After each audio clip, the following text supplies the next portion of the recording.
And welcome, ladies and gentlemen, listeners and viewers from coast to coast and worldwide to a very special Thursday edition of the Hagmann and Hagmann Report. Today is Thursday, the second day of August 2012. I'm Doug Hagmann. We are in studio. We are broadcasting live. This is a live broadcast. They're always live, folks, unless, of course, you're listening to this via podcast. But at any rate, with me in studio here is Joe Hagmann. I got a little hair on my microphone there. Sorry about that. With me in studio is Joe Hagmann. He's the co-host of the Hagmann and Hagmann Report and also the Associate Director of the Northeast Intelligence Network. And if you want to listen to, or if you want to watch us live, ladies and gentlemen, HomelandSecurityUS.com. Click on the link there. That's HomelandSecurityUS.com. If you're listening to this between 8 p.m. and 10 p.m. Eastern Time, and you'd like to watch us live, compliments of the Christians United Broadcasting Network and the hard work of Troy. You can certainly listen to us or watch us there as well. The benefit of that too is we do have some videos to show. With me, of course, as I said, is Joe. Joe, welcome tonight. Glad to be here. We got a lot to get into today, this Thursday, August 2nd edition of the Hagmann and Hagmann Report, and it's 8 months we've been broadcasting every night, Monday through Friday. Today, that's 8 right. months. So happy anniversary to us, I guess, right? 8 months anniversary, yeah. And just to let Troy, we can hear like a strong wind there down. It's down now. Thank you. I didn't know where that was coming from. Just thought I was in a wind tunnel, actually. But yeah. We got a lot to get into tonight. But as our 8 month anniversary, we haven't really got into how long we've been on air. We've been on air since March of 2011, but on an every night basis since January 2nd of this year. I got to tell you, man, look, I feel like it's been a battle every day. Every day has been a battle, and then there's some good days, where we've kind of won the battle, but then there's some days that, man, we just got pounded, And in the 8 months, we've been doing this with you guys, going on this journey. We've been learning, almost as much as we hope you're learning.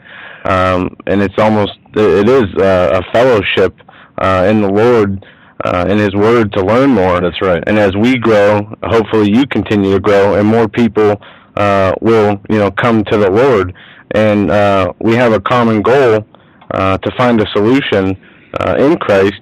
And even if you are a listener, a new listener, because we were picking up listeners from all over the world, different countries, different faiths, different, everything. I got 2 emails from Scotland today listening to us. Yeah, and even if you're not saved, even if you don't have the Lord as your Savior, just hang around. Nobody's telling you have to, but just stay around and listen for the message, and let your heart be your guide, because you will be led in the right direction if you're supposed to. And we're growing at such a fantastic rate, and I've got to say that it's because of you, folks. It's because of you who are spreading the word. We've been in contact with people like Steve Quayle, Greg Evenson, Sheriff Mack, others, who are listening to our show. In fact, yesterday I had talked to someone in Hollywood. I got to tell you, I'm not going to mention any names. I don't want to do that, but the name recognition because of our show and because of other things, it's phenomenal. There is a right wing in Hollywood, not a right wing. There's a conservative element to Hollywood, and it blew me away. You're saying there's a conservative movement in Hollywood. No. I'm saying because Hollywood is definitely not conservative. No, there's a conservative element that lives within Hollywood. Okay. In other words, it's like behind enemy lines. A few individuals who have the ability to understand what's going on. Right. And, over these 8 months, we've been covering articles and news information that's really important, some of it not so important, and as time goes on, we see what becomes and what was important, and we're trying to put these individual pieces into a puzzle to see the bigger picture, and Hollywood plays a role of death, destruction, and indoctrination of that culture into our youth. But what bothers me about Hollywood are the entertainers, the rappers, the all people that say they want to be looked up to. They want people to follow them. Yet they promote music that is just pure evil. They promote the culture of violence in the movies. They continue to deny the Lord, and we see that now in more sporting events. I got a letter, and from my understanding, this is not an old letter, but apparently it's been circulated around for a while through Christians back and forth, and it is about Christian persecution, and it's about a high school, Tennessee football high school. There was a statement read over a PA system at a football game at a Roanoke County High School, Kingston, Tennessee, by Principal Judy McLeod. Jody McLeod. Yeah, no relation. Wow, that's weird. Yeah. It says, it has always been the custom of the Rowan County High School football games to say a prayer and play the national anthem to honor our God and country. Due to a recent ruling by the Supreme Court, I am told that saying a prayer is a violation of the federal case law. As I understand the law at this time, I can use the public facility to approve of sexual perversion and call it an alternative lifestyle, and if someone is offended, that's okay. Wow. I can use it to condone sexual promiscuity by dispensing condoms and calling it safe sex. If someone is offended, that's okay. I can even use this public facility to present the merits of killing of unborn babies as a viable means of birth control. Designate a school day as Earth Day, and it involves students and activities to worship religiously and praise the goddess Mother Earth and call it ecology. I can use literature, videos, and presentations in the classroom that depicts people with strong traditional Christian convictions as simple-minded and ignorant and call it enlightenment. However, if anyone uses this facility to honor God... I know, Dr. Chappie, I know. But a lot of people haven't heard that. Okay? No, this is the first time I heard it today, and I wanted to read it on air. I know it's old news, but it's touching. It's important to listen to, so bear with us. Those of you who heard it, bear with us, because we're picking up listeners, all over the place. So just bear with us. Go ahead. Yeah, I can use literature, video presentations in the classroom that depicts people with strong traditional Christian convictions as simple-minded and ignorant, and call it enlightenment. However, if anyone uses this facility to honor God and to ask Him to bless this event with the safety and good sportsmanship, then the federal case law is violated. This appears to be inconsistent at best and at worst diabolical. Apparently, we are to be tolerant of everything and anyone except God and His commandments. Nevertheless, as a high school principal, I frequently am asked students to abide by rules with which they do not necessarily agree. For me to do otherwise would be inconsistent at best, at worst hypocritical. I suffer from that affliction enough unintentionally. I certainly do not need to add to the intentional transgression. For this reason I shall render unto Caesar that which is Caesar's, and refrain from praying at this time. However, if you feel inspired to praise and thank God and ask Him in the name of Jesus to bless this event, please feel free to do so. As far as I know, that's not against the law yet. And I came across that today, and like I said, from what I understood, it was a circulated email from, different people, and I'm not sure how long it's been in circulation, obviously, since last fall. Well, 3 or 4 years, but let me just say this. 3 to 4 years ago, that was being ridiculed. I mean, I would get emails, or I got that in an email form. But it's so correct. I mean, what he says here, how he says about abortion. Right. I can use this facility to present the merits of killing of an unborn baby as a viable means of birth control. Yeah. And if it offends people, that doesn't matter.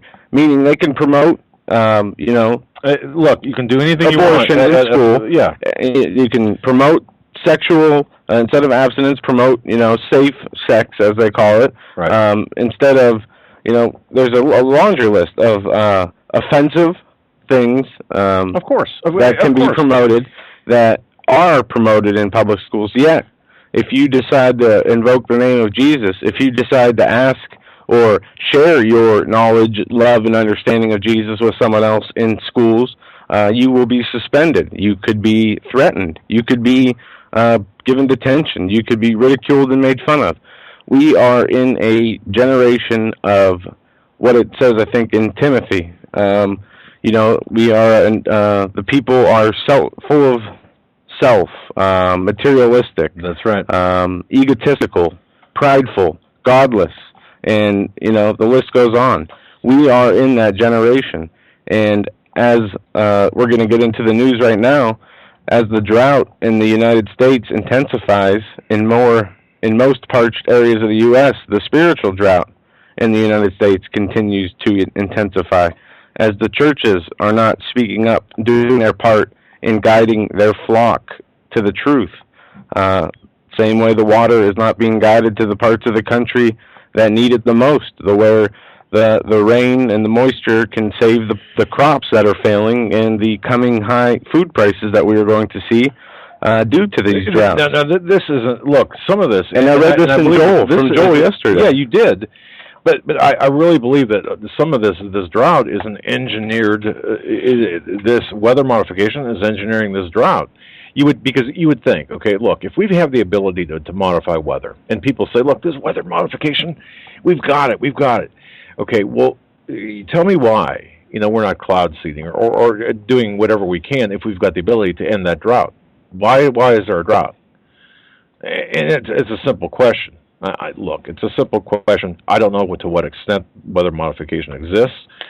I have my suspicions, but you're right though about the drought. Oh, by the way, I forgot to mention this earlier, folks. I was on today at between 5 o'clock and 5:30 this afternoon. I was on Toledo,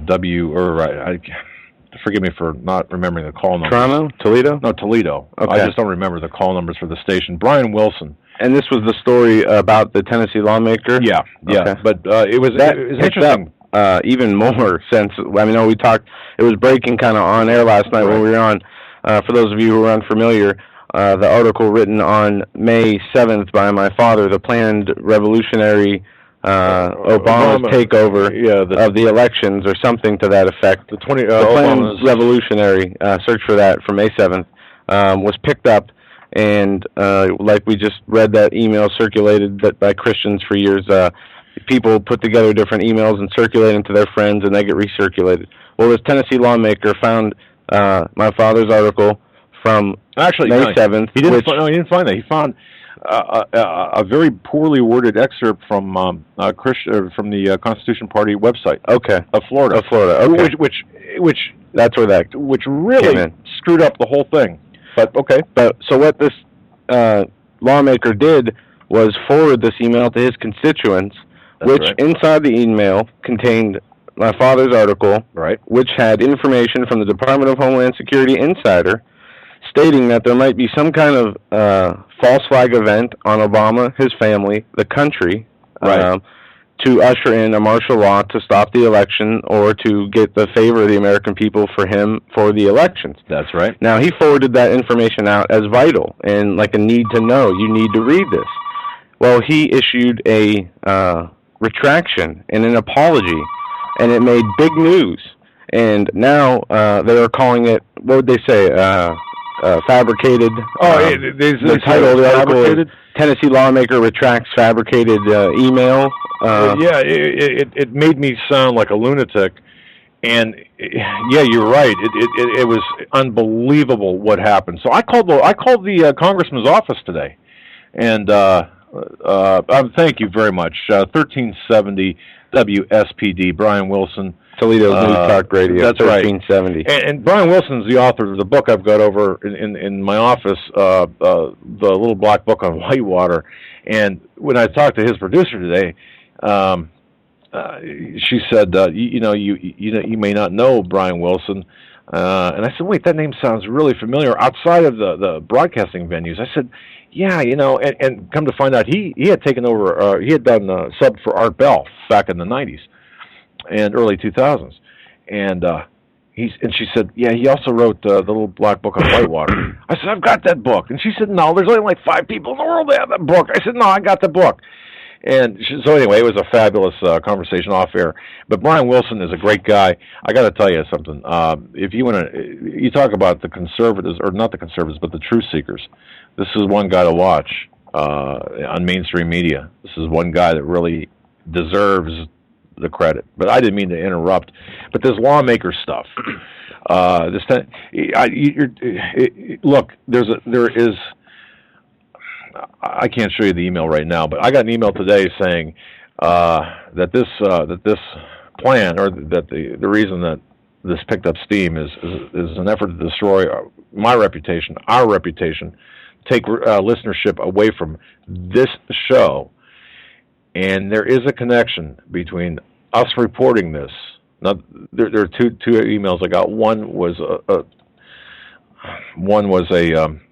offering this as a possibility. The second one was more definitive. And I'll tell you, there are sabotage efforts underway about this show. We can even prove them through screenshots of different numbers and calculations of listeners that change at a pace that's not normal, that are altered after the fact. We have the before and after shots. But kind of getting back into the news, wait, I just want to tell you this. Dovetails with what you're going to finish saying. Oh, go on. With the Tennessee lawmaker, the insider DHS info that's been coming out, not just from yours, but from Alserman Report and many other sources saying massive civil war is imminent. The Department of Homeland Security is preparing for it, for war with the American people, or preparing to stop a war between the American people if society were to collapse. Right. Now there's an article that came out of the New York Times today. Inquiry into U.S. leaks is casting chill over coverage. FBI agents are on a hunt for leakers. Have interviewed current and former high-level government officials from multiple agencies in recent weeks, casting a distant chill over press coverage of national security issues as agencies decline routine interview requests and refuse to provide background briefings. Folks, listen, this is so important. The criminal investigation, which has reached into the White House and the Pentagon, the National Security Agency, and the CIA, appears to be the most sweeping inquiry into intelligence disclosures in years. Hey, wait a minute, use this. Excuse us. I just killed a 20-foot spider that was crawling up the side of a Volkswagen. But no, back to this article. The sweeping inquiries into the intelligence disclosures in recent years is what they're looking for. That's right. It coincides with Senate consideration of new legislation designed to curb intelligence officials' exchanges with reporters that intelligence veterans and civil libertarians fear could be counterproductive and may raise constitutional issues. Basically, they're going after, the FBI is on a manhunt for people leaking information from inside the executive branch of the federal government, not only executive branch, the CIA, but all of NSA, all the intelligence agencies. Yeah. Go figure. I mean, look, there it is. If you don't believe us, look at the New York Times. The Obama administration has set a record for prosecuting leaks of classified information to the news media, with 6 cases to date, more than under all previous presidents combined. So he's prosecuted 6 whistleblowers, people who have leaked classified information. Sometimes not always, classified information to the point that it's damaging to individuals' lives. More damaging to individuals' political careers, and also legal statuses, whether criminal or not criminal. And the thing is, it's not. Look, that article says too. Well, I mean, you pointed this out too. It is not leaking out just classified or right. I mean, it's not leaking out missile code secrets. It's not leaking out, strategic missile sites and attack plans. They're leaking out information like drones are domestically spying on Americans. People are being put on no-fly lists. That kind of information. DHS insiders speaking out against government corruption in the upcoming civil war that the Department of Homeland Security is preparing for. And they're looking. Believe me, according to my source, they're looking. They are polygraphing. Okay, they're using the polygraph right now in DHS like it's a Slurpee machine. Okay. They are polygraphing a lot of people. If they think that you're leaking secrets, or someone else is leaking not secrets but information, they're polygraph. They're making polygraph a condition of employment or continued employment. And this, I got this from my source here this week. I'm not going to say what day, but they said, look, or he said, look, they are really on a manhunt here, and it's not for, as you say, it's not for anything sensitive. It's for anyone talking to journalists. It's for anyone talking to outsiders, and they're even going after people who are talking to members of their own family about this. Yeah, and that's the New York Times. Nobody's off limits. This. And the story we talked about, remember we talked about how I always used to say Anwar al-Awlaki ate dinner at the Pentagon? Yeah, and I want to smack you for sending me this information. Look, folks, I'm going to post this in the chat. No, no. Don't post that. Don't post that. Because you know why? Why? Because I was going to smack you. I'll tell you why. If you go on our website, HomelandSecurityUS.com, okay, and if you do a search... Okay, so you had this... How come we never talked about this? I've got the search warrant, a copy of the search warrant. Well, how come we never talked about this when I would bring this up? Did you forget? You had this information. Okay. The strange case of Anwar al-Awlaki is the article name on our website. Right. You post that article in the chat. Okay. I'll post this article in the chat. Folks, Anwar al-Awlaki, top official... you're not going to see the picture. Official admits FBI had Anwar al-Awlaki in custody before letting him go in 2002. He was in custody. Hang on just a second here. Let go before 2002, and then he returned to the U.S. to eat dinner at the Pentagon. See, look, it's absolutely insane. This is a man who was an American-born Muslim cleric who was killed by a U.S. drone strike illegally in Yemen.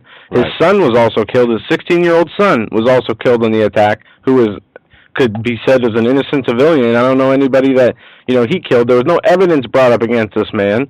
There was no conviction, no charges, no jury, nothing. But besides that, look, he was on the radar since when? He was a double agent. Since 1990s. He was an Osama bin Laden miniature. He was a double agent working for extreme Muslim recruitment for the CIA. Hussein, the shooter from Fort Hood, went through him.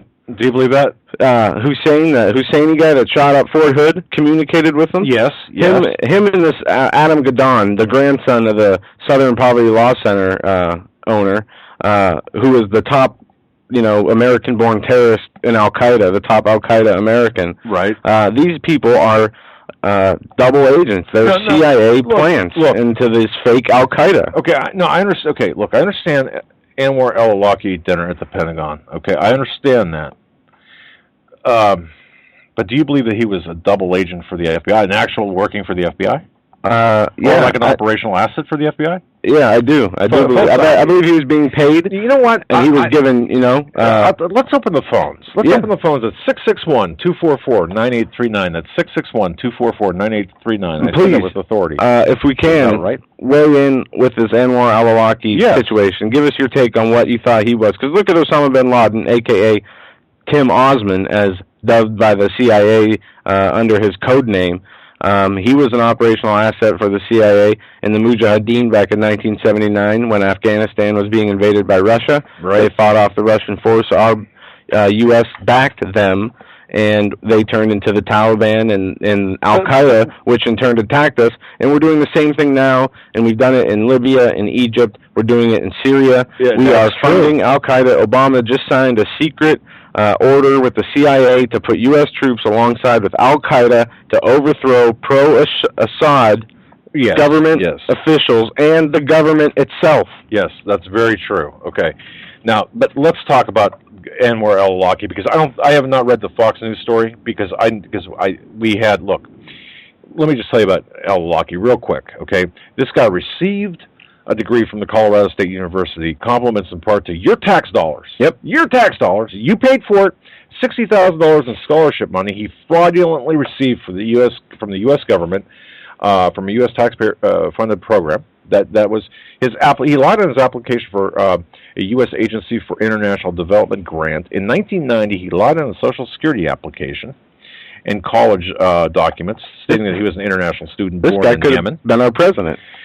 Yeah, go figure. Okay, he then obtained a master's degree in education. No stupid guy. I mean, master's degree in education from San Diego State University. He attended George Washington University for a PhD in human services. Yeah, or human resource development. And then I want to pick up from the article Eric posted in the chat room. Thanks, Eric, from InfoWars. FBI admits Pentagon dinner guest Anwar al-Awlaki worked for them. Okay. Pentagon dinner guest and Osama bin Laden fill-in, Awlaki, was in FBI custody, but the agency let him go. Assistant Director Mark Giuliano has told the House Appropriations Committee the incident occurred in October 2002 at the JFK airport. The American-born cleric was a top CIA target and named a serious threat by the head of British Secret Intelligence Service at the time. Former FBI agents explained that the release was likely because the agency wanted to track him or work with him as an agency contact. A more likely explanation is that Anwar al-Awlaki worked as an operative for the agency. And it goes on to say al-Awlaki was allegedly killed in October of 2011 by a CIA Predator drone in Yemen. The following year, he supposedly called for a biological attack on America from the grave. Now, look, and folks, again, feel free to call in on this. Our call-in number is 661-244-9839, and be a part of the fastest-growing internet show or fastest-growing radio show on the internet. And the reason this one Awlaki story is so important because it shows you the broader picture that's going on. It shows you how criminal our government is, and it's not that this story is so important. It's that the culture of our government, the getting in bed with the enemy, the lesser of two evils, as they would try to explain it away as, when really they are the eviler of two evils. And this is what they're doing, saying, well, we have to kind of go with these guys if we want to stop Assad from murdering, thousands of people in the streets, when actually the U.S. Al-Qaeda-backed rebels are the ones doing that. But it's just this is a small example of what we are seeing at a large-scale rate happening with our intelligence agencies and extreme Muslim terrorists. Look, at this point, now from being when I was rah-rahing the formation of the DHS and saying, oh, what a great thing, and let's bomb the hell out of these people. Let's do it. That's where I was in 2001 and 2002 and even 2003 and 2004. But as time goes on, and Joe, you make a good point here, and Eric and others in the interactive chat that we've got. I got to tell you, you guys make great points. Right now, we don't know, and one of them, I guess really, earlier this year, I had an intelligence agent, probably one of the best guys that I've known. He wrote me something, and he said, "Look, can't do this anymore. Cannot do this anymore. Cannot. I'm done." And I said, "What's dialogue?" I said, "What's going on? Family problems. What's going on?" He said, "I don't know who the enemy is anymore.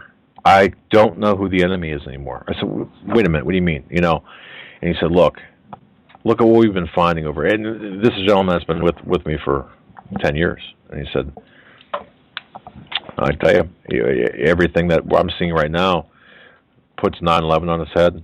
Puts even Oklahoma City, the anthrax attacks of 2002, all of this stuff." He said, "Who's the enemy? Who's doing this?" And he had a good point.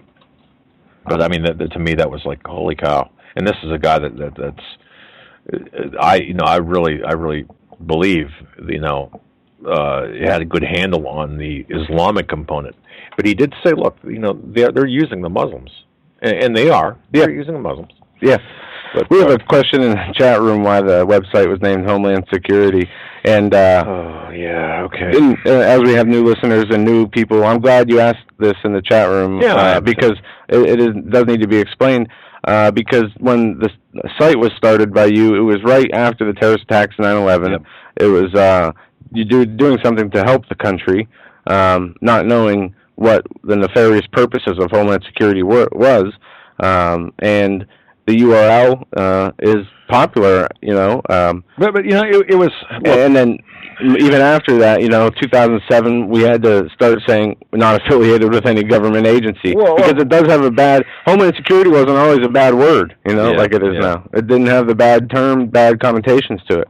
And people ask us about that and say, "Oh, you government shill, Homeland Security, U.S. is your website. Obviously, you work for Homeland Security." No, we're the real Homeland Security. Foreign and domestic enemies. Right. It's the truth, no matter where it lies, even if it ended up in our backyard. You know what I mean? Well, and if I had to do this all over again, too, and you have to understand, ladies and gentlemen, we had, when we got together after the attacks of 9/11, we had a group of It's called the Northeast Intelligence Network. Okay? Right. And we had a group of investigators, all investigators across the country, worldwide, basically in the private sector, top of their game. They said, let's get together. And so I said, okay, what I'll do is, And it wish it was Northeast or .com, NortheastIntelligenceNetwork.com, but that's kind of long. But anyway, that's the short explanation. Yeah, but we decided on that name, and we got it. Just you just don't change it. But I'll tell you what. Well, what's if a government agency wants to say, give us $100,000 for the URL, we'll change it to NortheastIntelligenceNetwork.com, and you can have a HomelandSecurityUS.com. Yeah, or if any private buyer wants to buy it, no, it's $200,000 But seriously, it was not done intentionally. I mean, with any intent to pretend we're real DHS. It was done with an element of patriotism. In retrospect, it wasn't the greatest of ideas. But the upside of this is we get a lot of kind of email that people think they're communicating with DHS. So we get some really interesting emails. But anyway, I probably shouldn't have said that. But nonetheless, but all of this. Look, link somebody wrote in the chat room, the real Homeland Security, that they are not the real Homeland Security. They are the Homeland Insecurity. They are the ones peering into our lives. And before we start taking a call, I want to hit this one article: lawmaker candidates almost being stalked. Dozens of House members from both parties are saying they have to put a halt to the increasingly invasive tactics of the alternative media and reporters attack interviewing, and they feel like they're being stalked. They don't like it. Well, you know what I got to say? Tell these congressmen that they'll stop being stalked once they stop the DHS from stalking every American citizen, because these politicians chose to be public figures. They knew what came with that, being in the spotlight. They knew that they were going to be, exposed to these questions. And I got to say something else. I saw a report that Rand Paul said he wanted to make a law or make some kind of regulation to where these alternative media reporters wouldn't be able to. It was way out of, and you guys correct me if I'm wrong, or give me a link, or I'll find one. Rand Paul said something basically like, these reporters shouldn't be able to come up to me and ask me tough questions. And this goes along with this article. What's going on with this then? What's going on with him? I'm not sure. I saw that in passing yesterday. I didn't get into it because I knew it would be a long night. And but yeah, we're gonna take your call 661-244-9839. The annual Alalaki incident. You can talk about the politicians feeling like they're being stalked, and information on what Rand Paul said. I'll do a search on that. In the meantime, we are going to... one thing I want to... I saw bank of callers. Ohio has reported 10 confirmed cases of H3N2V, which is a variation of the... Yeah, H5N1. We have to go back because there was an article we did. I remember this. I think it was in February or March that talked about a scientist said 5 tweaks to the H1N1. Five tweaks to the H1N1 could create a deadly virus, incurable deadly virus. Right. And that sounds like 3 or 5 tweaks, H3N2 or whatever. But let's go to the phone. Go ahead. I apologize, ladies and gentlemen, for not taking the calls as I should have here. But let's go to the bank of calls. Joe, if you want to use this one, go ahead. It's up to you. Okay, we'll do that. And yours actually looks nicer than mine. Maybe I will have to start using Explorer for these broadcasts. Yeah, it's when you screw up Firefox, it's pretty pathetic. Okay, we're gonna go to area code 484. You're on with the Hagmann and Hagmann report. Area code 484. Go ahead, caller. Are you there? Go ahead, caller. 484 area code. All right, we're letting you back on hold there. All right, we're gonna try here. And look, if we get to you and you just want to listen, for example, if you're just listening by phone, and a lot of people do. We're gonna go to Lucy. I think Lucy wants to talk today. I see the little question mark next to her name. Lucy, are you with us? Hey, yes, I am. Hi. Joe and Doug, how are y'all? We have voting here today, and I just was on the way home and heard on the radio that on Ahmadinejad's site that he has announced today that he is calling August the 17th the day to destroy Israel, and he's asking all the nations of the world to join. Have y'all heard that? August 17th, you said? No, Of this month. Okay, I have not heard that. I haven't heard it either. I would say his calls right now. Yes, Ahmadinejad annihilate Israel. I see the story right here on Drudge. You know, I would say right now, looking at this from the big picture perspective, this is well, it's being reported by the propaganda Jerusalem Post almost, because we see these all. How many times a month do we see articles from Ahmadinejad or other people wipe Israel off the map? You know, we're going to bomb Israel. What about the 50 million people march that we're going to have on Israel a month back? I'm not saying that this is wrong, Lucy. I'm thankful that you brought this to our attention. I just wanted to know what y'all thought, because he has cried wolf so many times. Yeah, we're going to have to go through this report and see, you know, if it seems like another rant, or if he is putting some... Let me just, Lucy, if I may, and Joe, if I may, let me just say this. It's not really Ahmadinejad that's calling the shots there. Right, it's the mullahs behind it's the mullahs that are ultimately... Yes. It's the princes in Saudi Arabia, the king... Totally. Well, mullahs totally. In Persia or in Iran, the mullahs. The global elite. Yes, and they're waiting for the 12th imam to, the Antichrist, whatever you want to call it. But you know what? We would call him there's no doubt that there is going to be a war with Iran, as Iran does not have a central bank, as Iran is one of the last holdouts, along with Syria, in the Middle East for westernization, for Western banking systems, for it's pitiful. colonialization, as they call it, nation building, really.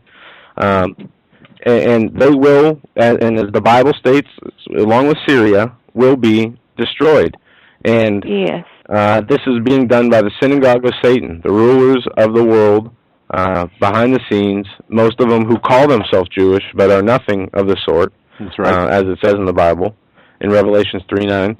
And, you know, it's just frustrating when we know all this is going on, yet so many people are only seeing it in small pictures. And I just, you know, I'm grateful for our audience that, you know, hopefully we can help you see through some of these headlines. So what do you think, Lucy? What do you think about that? When you saw the report, what did you think about it? Well, I just didn't know what to think. I thought, you know, is this a false flag? Is this to deter us from something that's really going to happen, just like, you know, all the build-up on the Olympics? And then I started thinking, you know, the gun shooter in Colorado, was that so that the case on Holder would, you know, be forgotten by the American people? Because I don't believe that man was the real man who did the thing. I think he was just brainwashed. I agree. You know, there's nothing on the media, or mainstream media, this crazy media. I don't listen to any of that. And I don't even trust Drudge, to tell you the truth. You know, that's a good point. Yeah, it's not... that's a great mindset to have, and I got to commend you for that, because a lot of people, you know, do trust certain alternative media sites, thinking, well, these people have to be the real deal. But you're right. You know, trust the Lord, trust your God. and look, Amen. we're often not often, but we're incorrect as well with some things. We've been caught reporting disinfo. We've been caught, being wrong on issues. Caught on mistakes. We don't deliberately report misinformation. No, I mean, we've been not on purpose. I mean, y'all are seeking the truth, and you're asking for the Lord for discernment, and that's the difference. We don't know if Drudge loves Christ. We don't know anything about him. So how can you trust someone unless you know that they really love Jesus? You know, that's a great question. And even then, you have to question. Yes. Steve and I were talking about betrayal today, Steve Quayle and I were talking about betrayal today, Yes. and you know, he said we were, and I asked him a question. I said, Steve, if you know, if we are all Christians, and we were talking about a specific person that an ex-convict, and I'm not going to get involved in the story, but I said, how can a person who professes to love God, love Christ, and be born again, do this to you? You know what this individual did, and he said, it's the time of betrayal. You know. Yeah, and look what Peter did to Jesus. They're very true. I mean, oh, yeah. And I'm sure y'all, I have been hurt most by people who say they are who really are Christ-like, but also I've been loved the most by people who love Christ. And I just pray that I don't ever do that myself, just totally crush a Christian.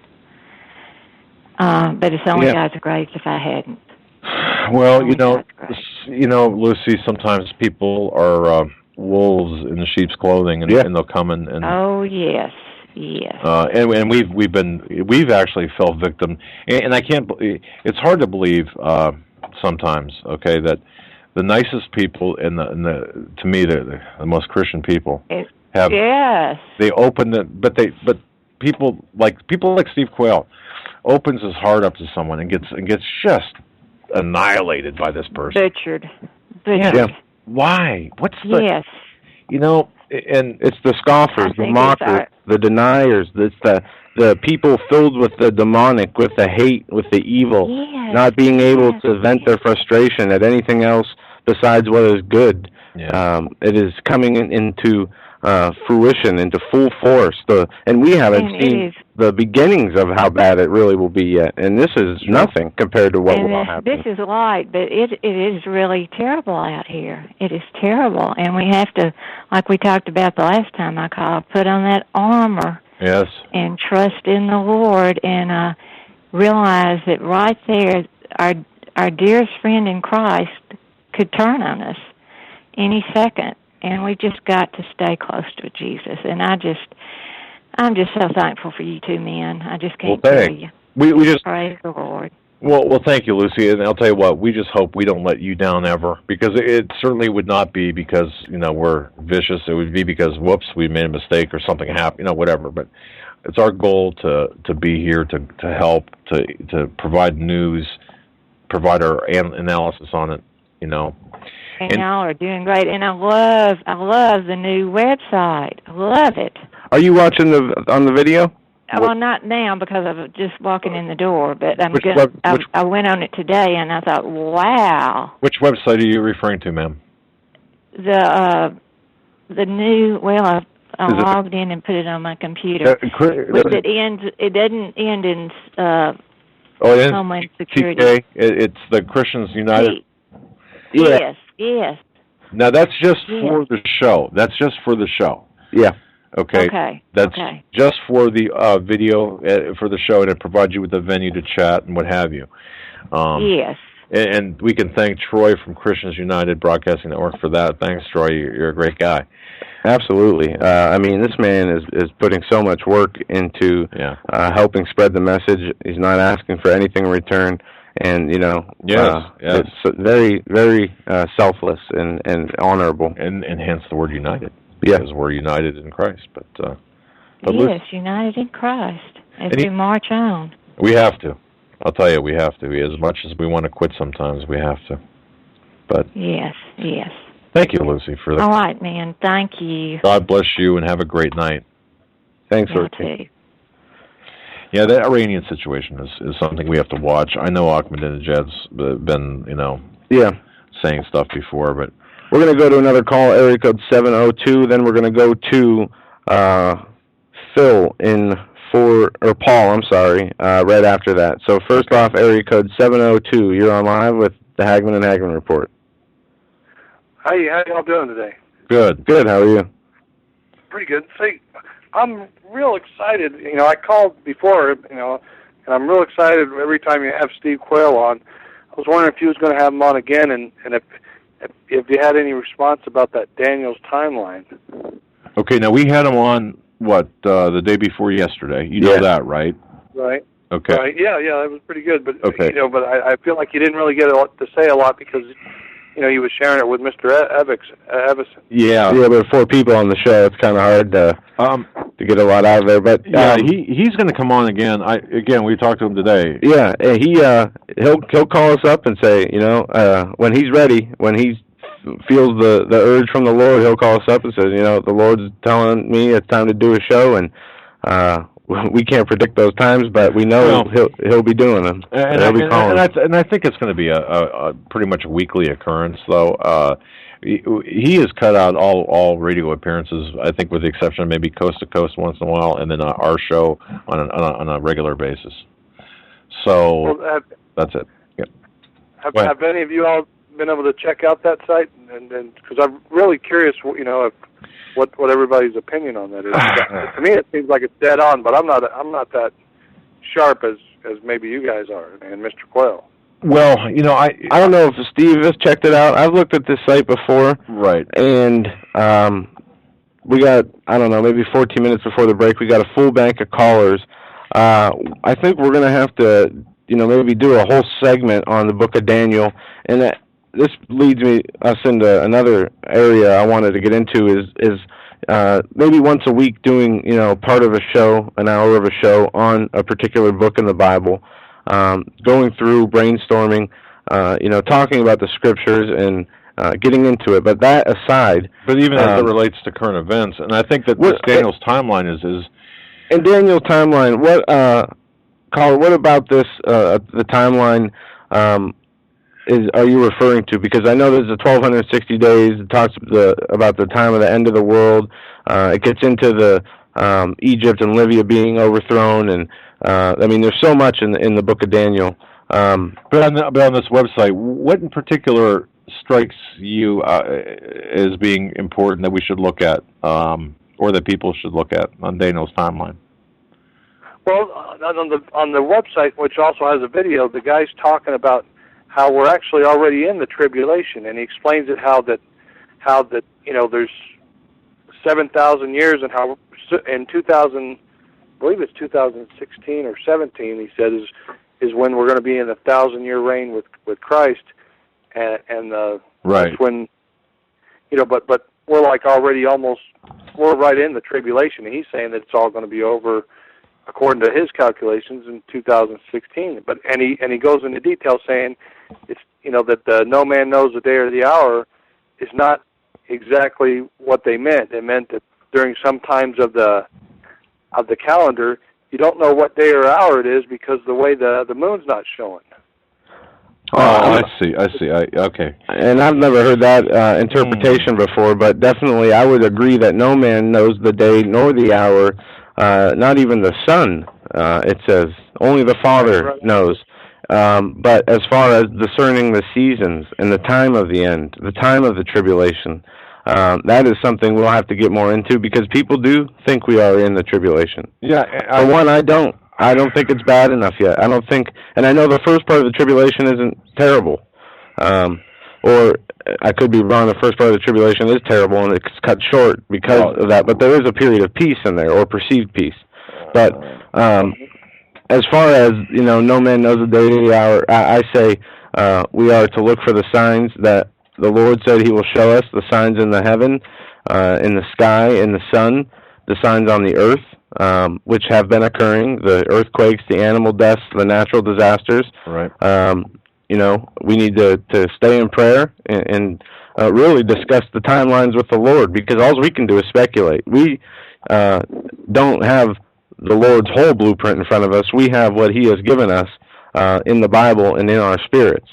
And each one of us, it's different for each one of us. So, how one person interprets Scripture is different from how another person interprets Scripture, etc. Right.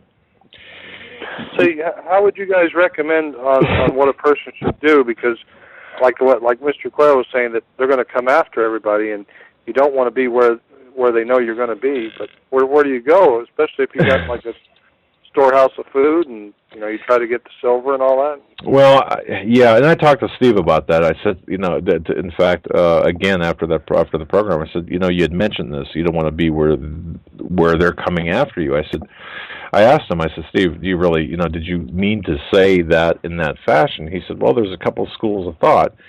He said, look, they know if they have you on their radar, and I think he was talking more about the people like us that are out there, like him that are out there, that are public, that are, more so than just the average person that's going about their business. That's what I believe. So, what does he recommend? I can't speak for him, but I can tell you what we recommend is follow your heart. But I don't think, honestly, caller, I don't believe you can run. You can go. You can move, but you're still. It's going to be a fruitless endeavor. In other words, I'm of the opinion, stay where you're at. Right, you can't hide anyway. So. Yeah, you go where the Lord calls you, and when the time comes to where it is dangerous enough to where you don't know if you should stay in your own house, you listen to the Lord, and that's the only one that you should listen to. And if your relationship with the Lord is sound and is right, He will not leave you astray. He will tell you, where to go. He will tell you exactly when to go and how to do it. But I think too, you have to use your own mental acuity and judgment and understanding as well, caller. That's why I talk to my wife and I tell her that, because she's always saying, "What do we do?" I said, "We got to wait for the word of the Lord, see what He tells us." And that's the best answer. And because look, we have people that constantly ask us the very same question, and to be honest with you, I don't know what to tell you. I don't know what to tell people except what you just said. We have to. You have to use both your spiritual discernment and your intellectual acuity and discernment, and watch what's going on around you. But I think, go ahead, caller. Can I ask one other question? Sure. Have you heard any more about because I know Mr. Quayle's always talking about giants and that they're still around. Yeah. Do you think we're going to see those in the States as a form of like to try to control the people? Because my brother, who God rest his soul, he passed away. Before I ever heard of Mr. Quayle, he used to have dreams and visions of stuff like that. And I'm wondering if, maybe God gave him some insight before he passed away. Wow. That's something I really don't know. I've got the book, in fact, right behind me about giants that Steve wrote. Honestly, I don't know that. What I can do, callers, is I'll email Steve after the show and ask him what his thoughts are on that, and if he would come on and answer that question for us, because that's an interesting thing.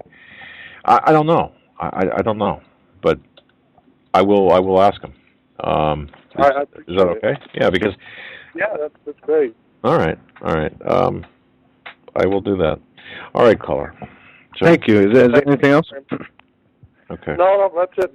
But I'd like to say, if it wasn't for Mr. Quayle, I probably wouldn't be so on fire for the Lord again.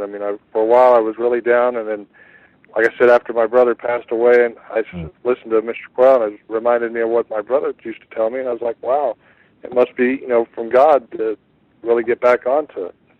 Well, amen, and God bless your restoration and reuniting with the Lord, and we hope you continue that, and God bless you, and thank you for calling. Yeah. Thank you. And I'm sorry for the loss of your brother, too. Wow. Yeah. It's kind of funny because, just real quick, because I know we got about 6 minutes before the break, and I want to take another call. Let's take here a Paul. I'll share this after the... All right, we're going to go to Paul. Paul, you are online with the Hagmann and Hagmann Report. Go ahead, Hello. Paul. Hi, Paul. Yeah, okay. Yeah, usually say 440. You kind of threw me off there. How you doing? We know you now. Great. Yeah, I guess. we got your number, sir. Yeah, okay.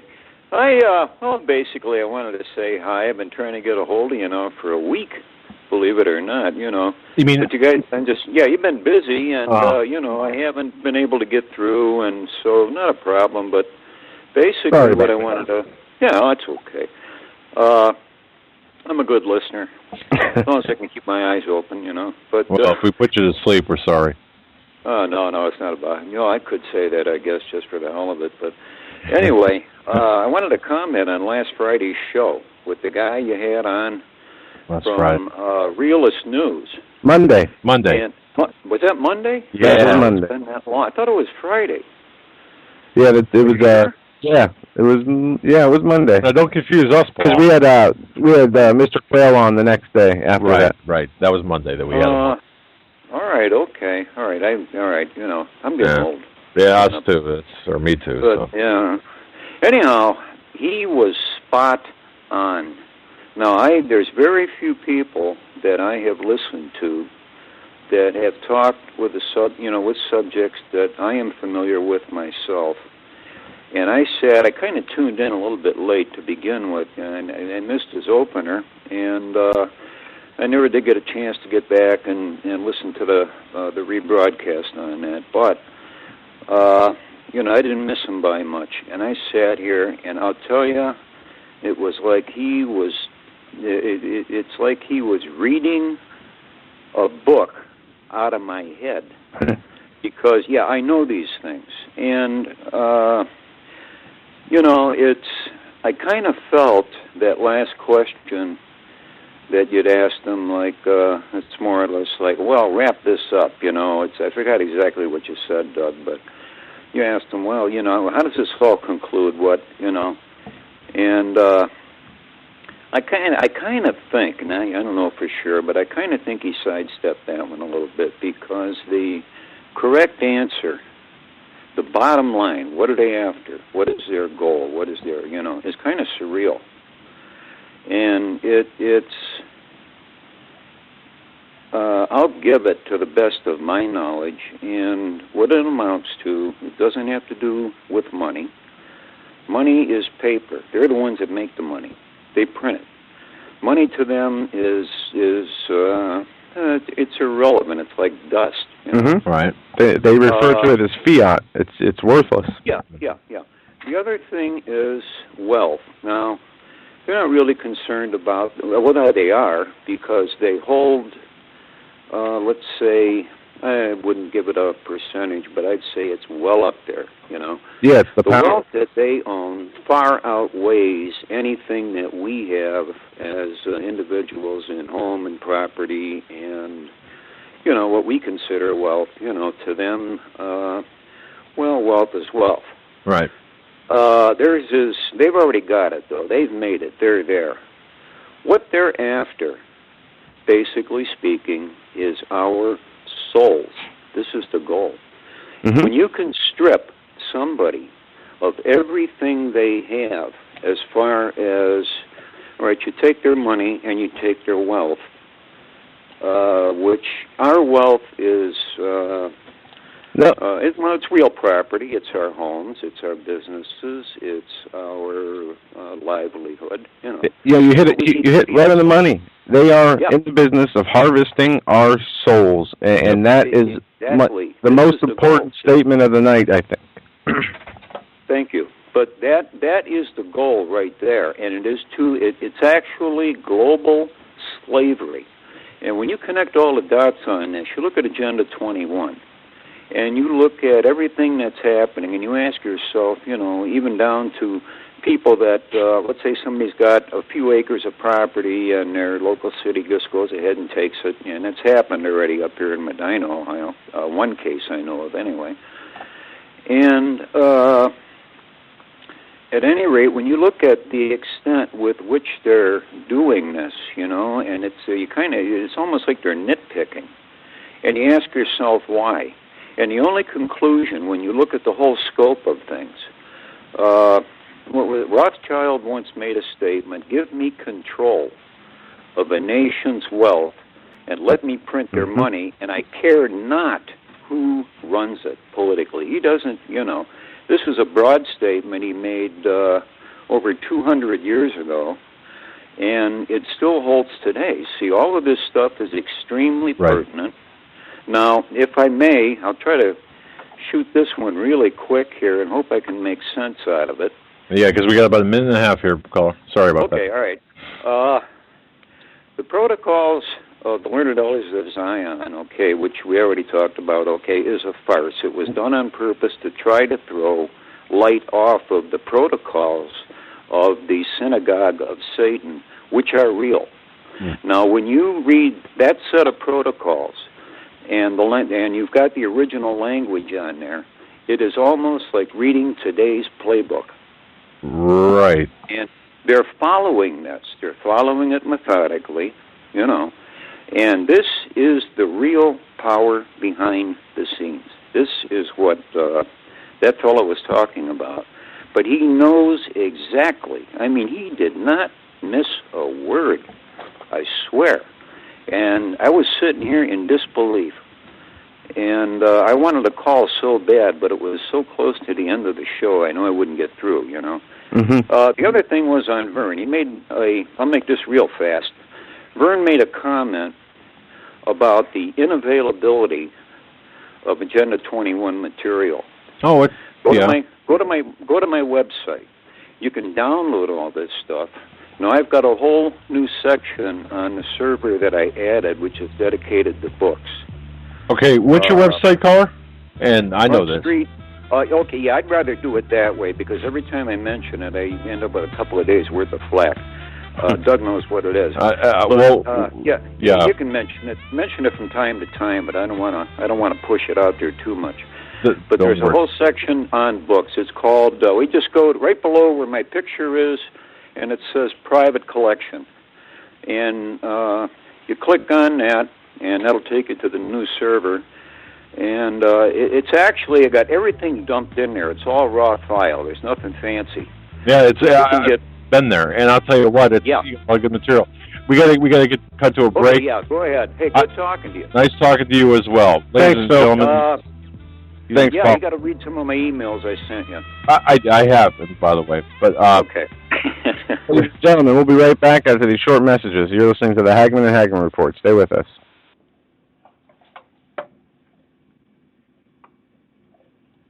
Hi, folks. Doug Hagmann here. You might know me as the co-host from the Hagmann and Hagmann Report, or as a frequent guest on Coast to Coast AM with George Norrie. If you're like me, you're tired and confused over today's headlines. You just don't know where to turn for accurate, concise information about really what's going on, what's truly going on in today's society. If you don't know where to turn for accurate, well-researched, and properly vetted news, I've got a suggestion.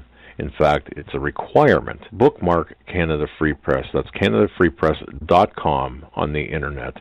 It's just not for Canada. It's for news across the world. Judy McLeod, founding editor, has put together a vast array of talented writers like Kelly O'Connell, Daniel Greenfield, Dr. Eilena Johnson-Powell, a lot of guest columnists, very talented writers. Folks, that's Canada Free Press at CanadaFreePress.com. Now mobile friendly. Follow on Facebook, because without America, there is no free world.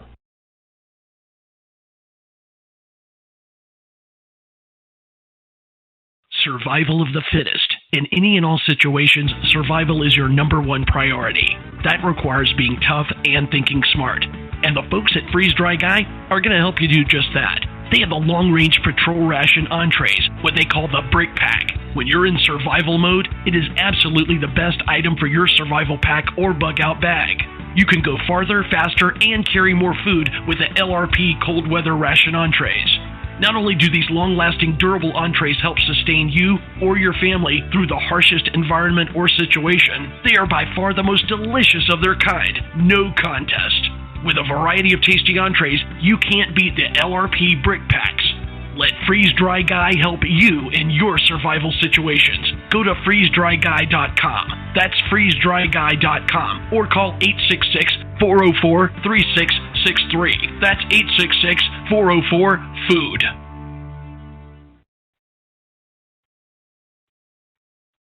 If you're stumped, you don't know what kind of gift to give to a friend or a loved one, I'm telling you, you must go to 4physics.com. That's the numeral 4, PHYSICS.com. This is your one-stop shopping palace. That's the only way I can put it. I could spend easily an hour on this website. Innovative, fun, educational. There are games, books, weather instruments, unique time-telling devices, jewelry, optical devices, laboratory equipment. Let me give you an example. We all know we can tell time with a sundial. You've seen those advertised.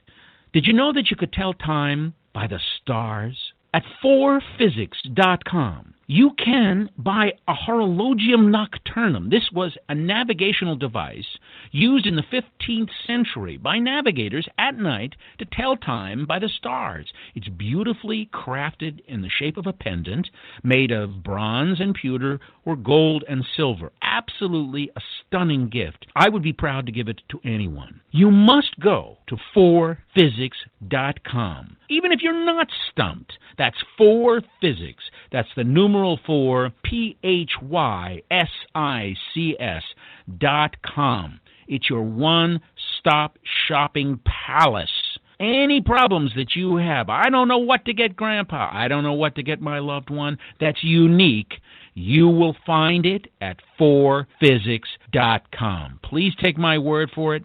Go to the website, but give yourself a lot of time because you're not going to want to leave. 4physics.com.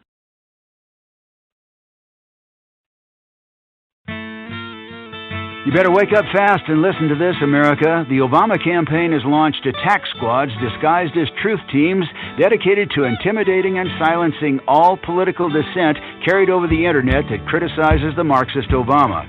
Truth Squad specifically focused on covering up Obama's endless trail of lies, corruption, and subversion, and using the Gestapo power of our own government to police and censor the internet and shut down websites that dare to carry the real truth about Obama's Marxist coup. Remember the names of these Gestapo-style agencies at work right there in your neighborhood. KeepingHisWord.com, KeepingGOPHonest.com, and AttackWatch.com. KGB, SS, and Gestapo-style police-state gangster organizations at work to silence the important voices of patriot dissent, some of which have already been shut down by Obama's orders. Adolf Hitler would have been proud. We're the 21st century Tea Party Patriots.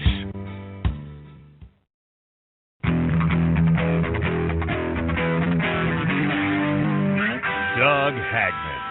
One guy that doesn't need a bullhorn to get your attention.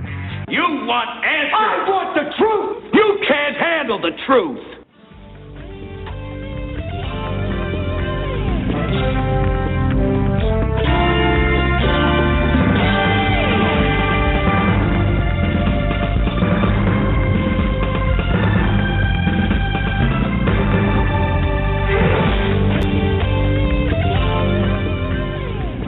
And welcome back, ladies and gentlemen, to hour number 2 of this Thursday, August 2nd edition of the Hagmann and Hagmann Report. My name is Joe Hagmann. My co-host is Doug Hagmann. Present. We are the premier father and son radio and now video streaming show on the internet, fastest growing and the best audience in the world. And I want to thank each and every one of you for joining us tonight. We are going to play a clip for you. Now, on this video, you guys on Blog Talk will hear the audio. This video is a FEMA training police on what to look for with terrorism. Now, it talks about the Founding Fathers being terrorists, and this is the main part of the video. And I'm sure a lot of you have heard this. But in the beginning, in like the first 10 seconds, you have to listen to the audio, because it talks about Christians, and they say what Christians are going to do if you don't convert and choose Jesus as your Savior. This is very important. And this is from 2001. This is a training session that occurred in July of 2001. Okay, so anytime, Troy, go ahead and cue up the video.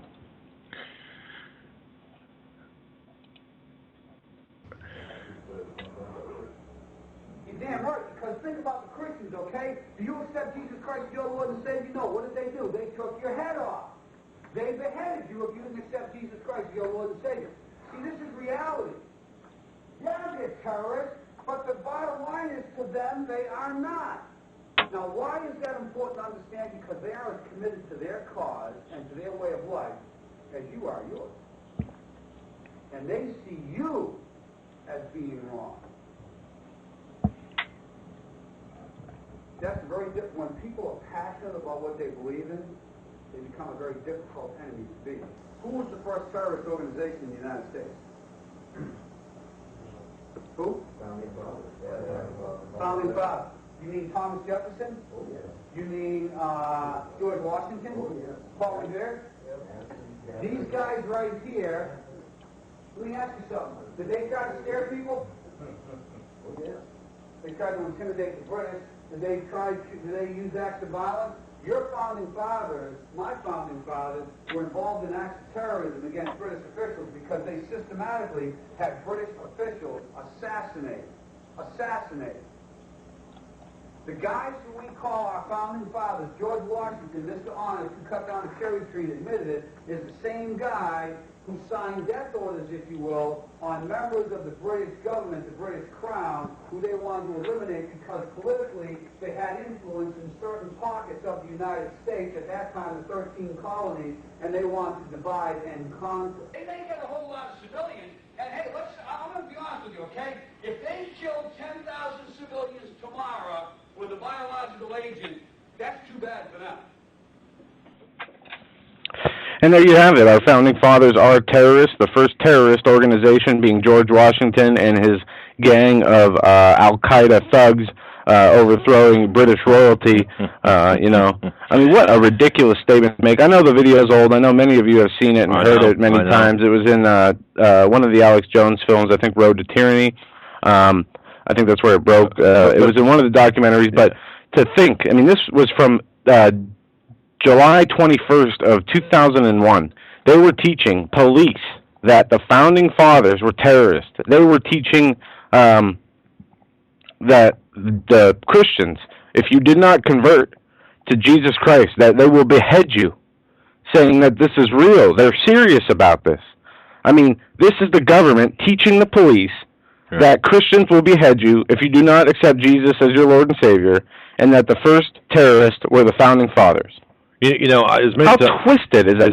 These people were protected. They took an oath. They got their job is to uphold the oath, the Constitution that were written by those same people they call terrorists. So if they really believe they're terrorists, are they going to uphold that oath?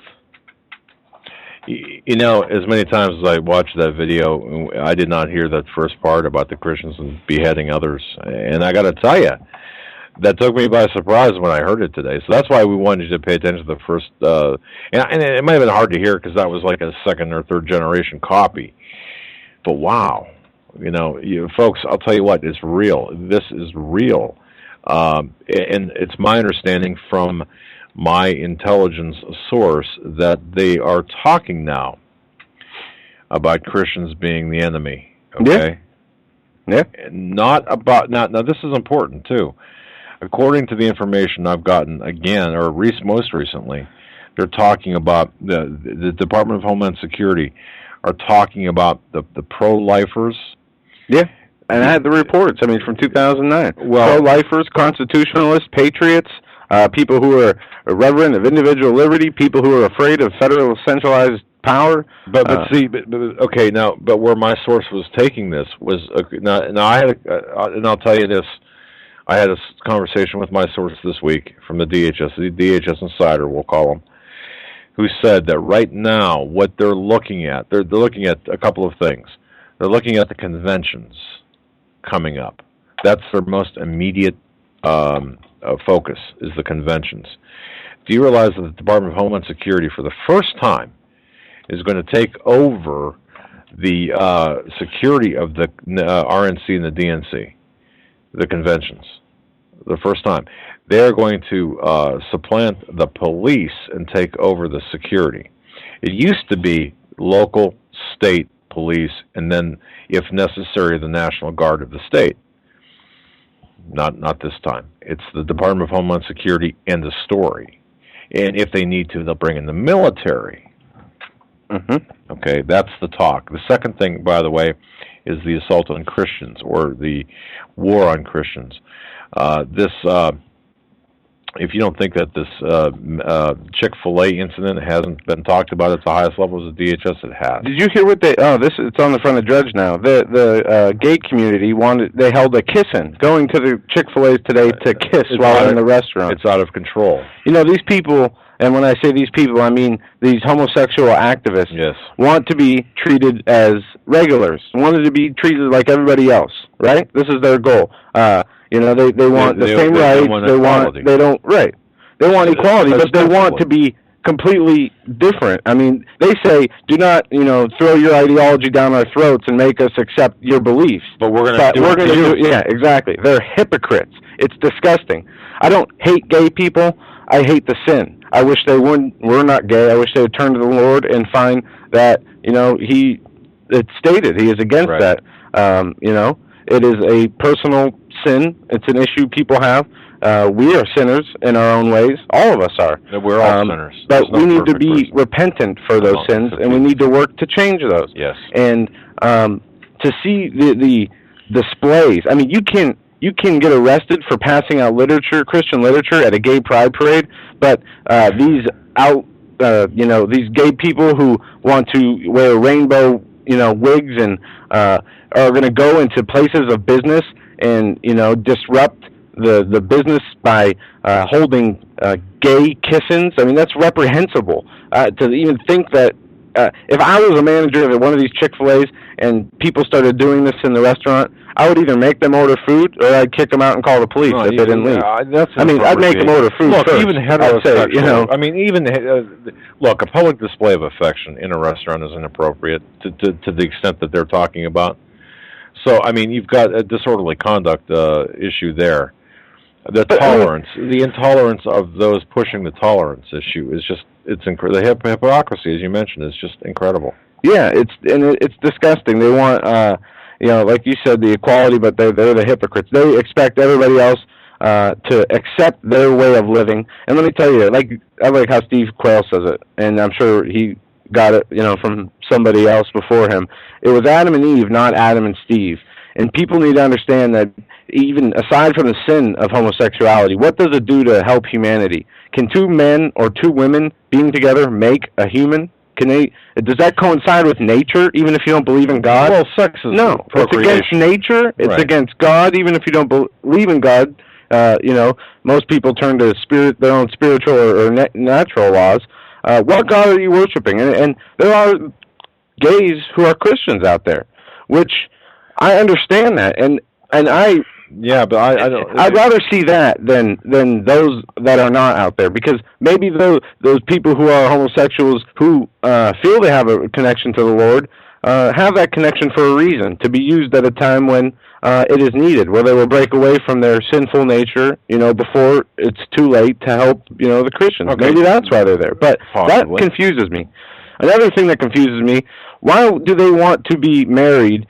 A lot of the homosexuals, not Christian, want to be married. Marriage is a sacrament taken, an oath with you, your partner, under the Lord. So if you don't believe in the Lord, if the Lord doesn't allow two men to marry, how can you think, and then they push it on the churches, that the churches are going to get sued if they don't marry gay couples, et cetera, et cetera. That's right. It's just complete chaos of society, and this has been allowed to happen through the entertainment industry, through the infiltration of the school systems, indoctrinating kids that it is normal, that being homosexual is normal, when it is anything but normal. Even if you look at Darwin's theory of evolution, there's no gays there because we could not evolve. That's right. So, this whole thing is just so out of control. This again. Now, you handled the morality and the spirituality of this. What I'm going to address just briefly is the fact that, again, my DHS insider said that don't think that this Chick-fil-A incident has not been in some ways actually encouraged at the higher levels of the White House. Okay. The Cass Sunsteins and the even the non-existent or the faraway Van Jones now. It is a lot of this stuff is being choreographed. They're being told to go out, and you might think, well, that's a little bit crazy. Why would they even bother with this at that level? It's minutia, but no, it's not. It is, again, you're sowing discord, and it's a purpose. It's got a purpose to it, and the purpose is to pit man against one segment of our society against the other, and that's how anything to exploit and revolutionary style is what we're talking about. So, and I wanted to get into this right before I got to the studio today. I was following a car. And I am perplexed about what I saw on the back of this car, as I am, as Michael Savage is on the Second Amendment and the reason we have the Second Amendment in America. I saw a car today. On the back, on the top of the windshield, was a United States Marine Corps sticker. Underneath that was a Obama 2012 sticker. It said Obama 12. Underneath that was a "Don't Tread on Me" flag sticker. Underneath that was a Tea Party supporter or Tea Party member sticker. Were they going to the drugstore for their schizophrenia? Yeah, and I just thought of this now that you mentioned that. Maybe it's a shared car between a husband and wife, and they both want to show their either that or beliefs. maybe it's a statement. I mean, I couldn't get my phone out fast enough to take a picture of it, but man, I mean, you talk about confusing. But we never did get to play this clip. We're going to play this clip of Michael Savage talking about gun control. I'm going to start it now and let it play for a little bit because he doesn't get into the important gun control issues until this is just a minute or so in. Yeah, but it's an audio clip where he talks about the Second Amendment. Why do you need a 100-round drum? Why do people need to buy body armor? Body armor's for the military. What do you need a 100-round drum to hunt for? What do you need a 100-round drum to hunt a little duck for? What are you going to do with those 100 bullets? I'll turn the audio up here. We got about 3 minutes left in this clip. He's babbling about something, and then he gets into the gun control, so bear with us. And this is Michael Savage. Truthfully, he gave a very polite speech. I guess it's all a president could do. I thought Romney's reaction was more spiritually moving. This is and we'll play Aurora. both of those for Aurora you. Shooting. But truthfully, in my heart of hearts, I believe the president should have called Warner Brothers and said, we're pulling the movie temporarily until we get on top of this, and Warner Brothers should have complied. But they can't do it because they put him in office. That's all. He's like an actor on Warner Brothers stage. Obama is like an actor on Warner Brothers stage. You can have an actor tell the producer what to do? So that's why you're not going to get that kind of a response from government. What are you going to do here? There's plenty of blame to go around. At the end of the day, the kids are dead, maimed, wounded for life. The other ones are going to be frightened for the rest of their lives. And the only people who are not going to ever answer for this crime are the violence dealers, the violence peddlers. I agree with that. Those who I have said have created the sewer pipe that runs out of Hollywood into everyone's brain. I'll be right back. I don't agree with what he comes back with. Yeah, this is an interesting... how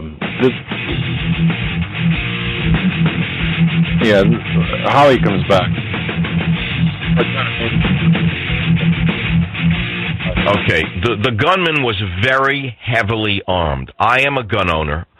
I have supported the NRA, but let me tell you something.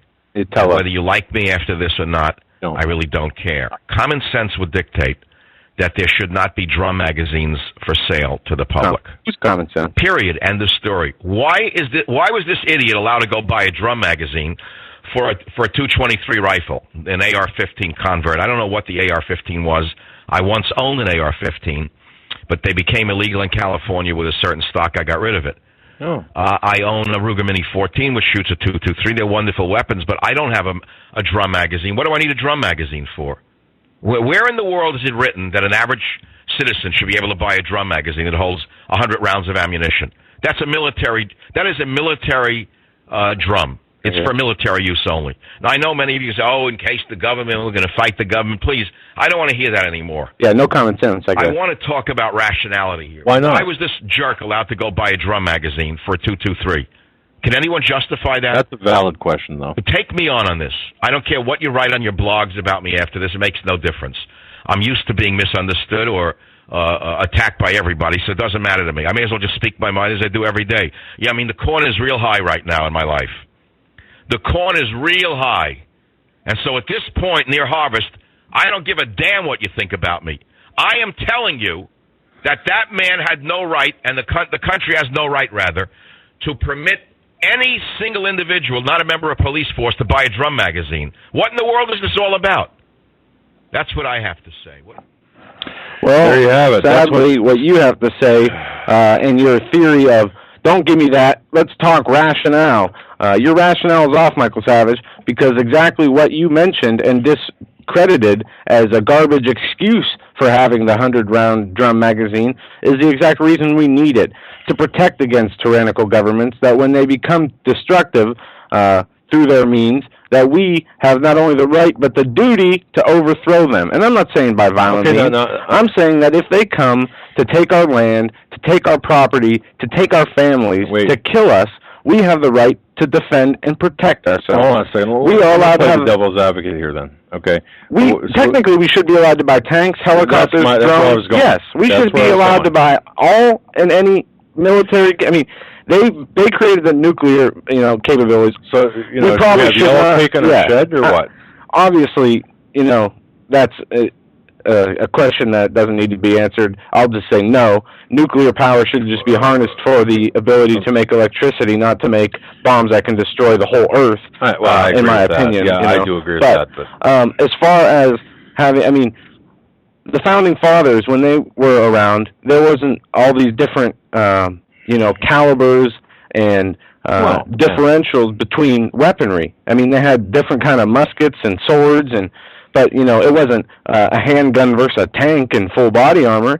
But yes, American people should have the ability to buy body armor. The American people should have the ability to buy as many bullet-carrying clips as they want. I don't see the problem here. The problem is if you're sane, okay? If you're not, yes. Well, that's what I was getting to. As long as you are an American citizen who has not committed a violent act in your life, and you're not mentally considered to be a danger to yourself or others, you should be allowed to own a gun, no questions asked. And there should be no limit on how many bullets you should have in a clip or how many bullets should be able to be fired from this gun. I mean, they're doing these incremental bans.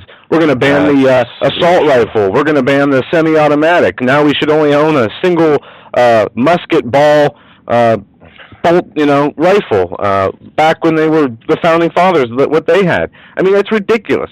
Look at the third world countries, and look at the countries that have been overthrown and have been systematically murdered by their governments. What they do? They gave over their means of self-defense. Then the government comes in with the means that they took from the people and uses it to take them out. So why are we going to allow the Department of Homeland Security to stock up on 450 million rounds? Michael Savage, you tell me why the DHS needs 450 million rounds of illegal ammunition, illegal under the Geneva Convention, and why a non-governmental police agency like the DHS needs that, yet I am not entitled to have a 100-round magazine in my gun.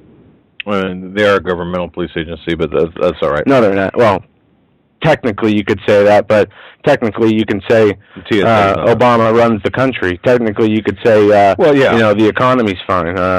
But I'm glad it was your rant today, not mine, because I agree with you, and I think Michael Savage is. And I'm not attacking him. I'm attacking what he's saying because he is like a Glenn Beck in a way. 95% of the truth. Wow, that's a little bit of 5% of the garbage that comes with it. And maybe it's from being old and bitter and in this industry too long. Maybe it's from seeing all this. He's bitter, all right. Yeah, I don't know what the reasons are. I'm not trying to personally attack the guy. I mean, but what is your thought process? The government is more dangerous now than they've ever been. The government is making preparations to attack us, to take everything we own. Why shouldn't we have 500-round drum clips? We should be passing them out like candy to get ready for what's coming to us. According to the information I got today, it's interesting because the price of rifles and long guns have gone up, the price of ammunition has gone up, and it's because of supply and demand.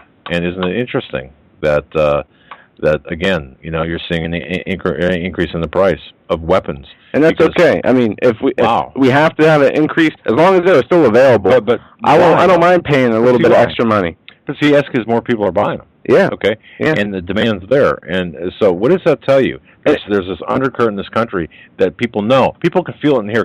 Folks? Let me ask you: can you feel it in here that something's wrong? Obviously, most people can. You probably wouldn't be listening to the show.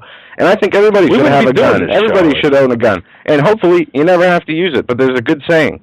It's better to have a gun and not need it than to not have a gun and need it. And let me top that saying with this. It's better to ask for forgiveness than for permission sometimes, okay? Look, if you're in a situation where you've got to protect your family, and right, yeah, I mean, we have guns. I have guns, and they're kept away. Hopefully, I never need to take them out unless I want to go, target shooting or hunting or whatever. Let's hope that's the case. If there was ever a fateful, dreadful day where they needed to be used for self-defense, I wouldn't be happy. It wouldn't be fun. It wouldn't be. I mean, people and this is a part of the disconnect. The younger generation, the video game generation, the drone generation that kill with the push of a button. These people don't, who are not connected spiritually, who have been indoctrinated by the culture of violence and the video games that they play, don't have a connection between death and real human life and what the value that there is there in human life. That's right. It's, we see the sociopaths that kill kittens, and that's how they start, slaughtering animals. They move on to serial killers. And it's just amazing to me that to see Michael Savage, a leading voice in the constitutional movement, we'll say, in the patriot movement. And he's done so by stating the truth, by stating, how he feels, calling it like he sees it. But did you get pressured? Why are you coming out and saying we don't have the right to have 100-round drums or body armor? Why shouldn't we have the right? We have every right as they do, as much right as they do.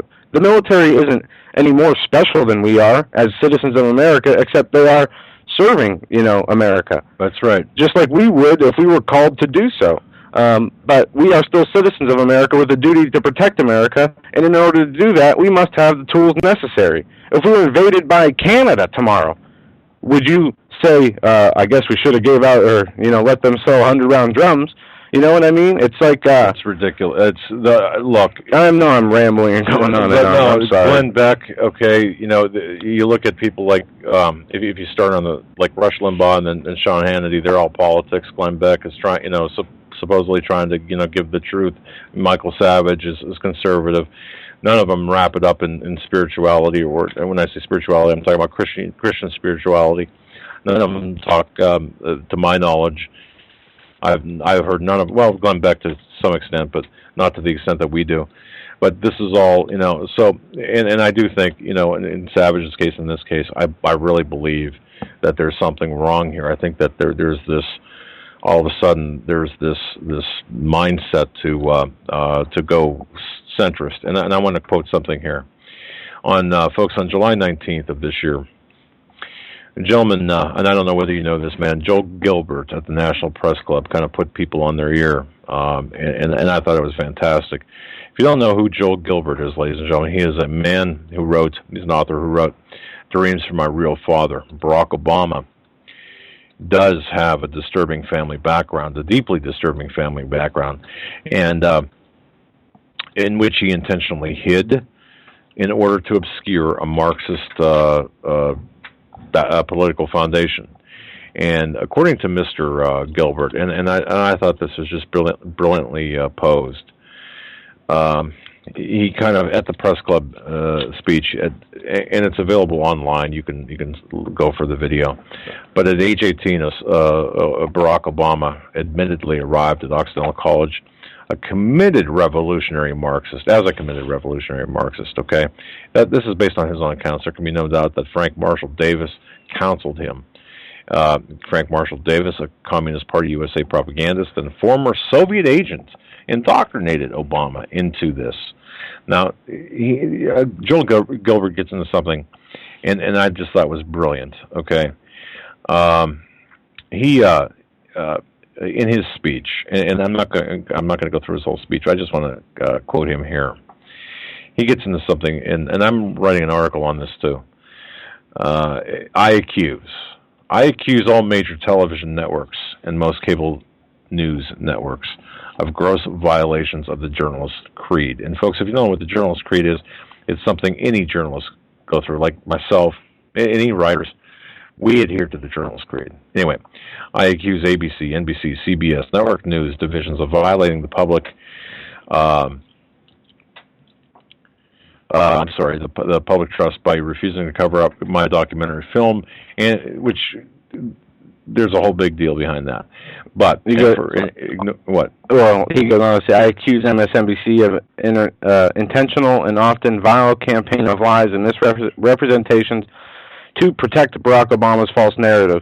I accuse Newsmax.com of censorship, but I wanted to see, does he get into Fox? Because I want to say, just hang on a minute. I am accusing Fox News of helping to get Obama reelected. And I agree with that. Just from what I see on my phone app, I don't have cable. I haven't watched the news station in 3 or 4 months. But what I see on Fox And what I see on the video clips I watch and news I read through, they're not doing much to really stop Obama from getting reelected. No, but he does say he accuses Newsmax of going of censorship because he paid him $4,350 in advance, ostensibly for an advertising campaign. He pulled it at the last the money minute. back? I don't know, but he asked Newsmax why, and he said it's because they wanted to move to the center, whatever that means. Of course, we know what that means. and he goes on to say that I accuse all leftist